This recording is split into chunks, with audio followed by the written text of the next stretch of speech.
मित्रांनो, उन्हाळा सुरू झाला की खरबूज हे फळ आपल्याला सर्वत्र बघायला मिळतं.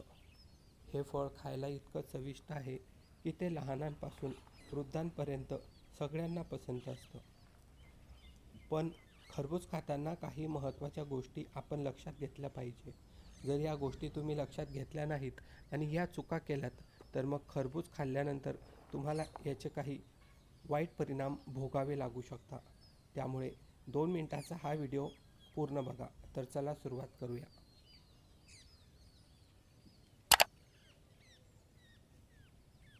मित्रांनो, टरबूज खाताना एक गोष्ट नेहमी लक्षात ठेवा.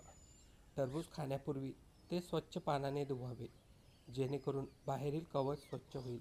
कारण आजकाल काय होत आहे, खरबूज पिकवताना आणि ते उत्पादित करताना त्याच्यामध्ये भरपूर प्रकारचे पेस्टिसाईड आणि वेगवेगळ्या औषधी वापरल्या जातात आणि ते पेस्टिसाईड त्याच्या बाहेरील त्वचेवर लागलेले असतात.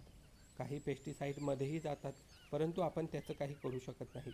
पण बाहेरचं जे आवरण आहे ते मात्र साफ करणं आपल्या हातात आहे. दुसरी गोष्ट म्हणजे ताजेतवाने आणि योग्य फळ खा.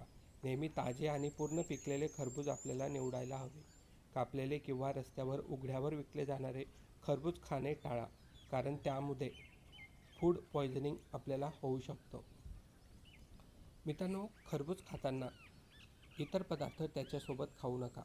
भरपूर लोकांना काय सवय असते, जेवण करताना खरबूज खातात किंवा मग आईस्क्रीम खाताना खातात. काही लोक तर अशी चूक करतात, ते चक्क खरबूजमध्ये तुकडे करून साखर मिक्स करतात. काही कारागीर तर असे असतात, ते त्यामध्ये आईस्क्रीम देखील टाकतात.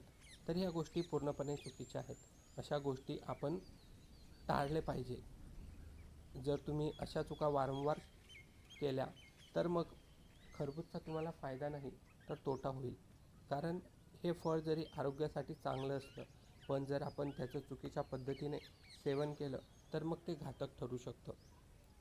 आणि एक गोष्ट लक्षात ठेवा, हे फळ खाताना आपण कितीही खाऊ नये. म्हणजे 2-3 खरबूज खाऊन टाकले एका वेळी असं करायचं नाही. याचं प्रमाण आपल्याला निश्चित ठेवायचं आहे. दिवसाला साधारण 1 ते 2 वाटी आपण खायला हवं. जास्त सेवन करू नये. जास्त जर खाल्लं तर याच्यामुळे शुगर वाढू शकते आणि दुसरी गोष्ट म्हणजे याच्यामध्ये वेगवेगळे प्रकारचे काही गोष्टी असतात, ते आपल्या पचनसंस्थेवर परिणाम करतात आणि आपली पचनसंस्था ही मंद होते. त्यामुळे तुम्ही जास्त प्रमाणात खाणे टाळावे.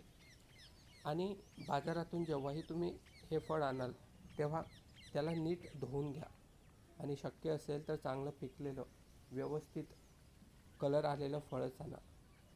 आणि जर शेतामधून आणत असाल तर अतिउत्तम, कारण शेतामधून आणलेलं त्याच्यावरती पेस्टिसाईड कमी असतात आणि ते आरोग्यासाठी चांगले देखील असू शकते.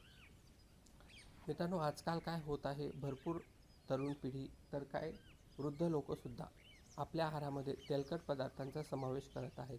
तर या गोष्टी खाणे तुम्ही टाळायला हवे आणि फळांचा समावेश आपल्या आहारात करावा.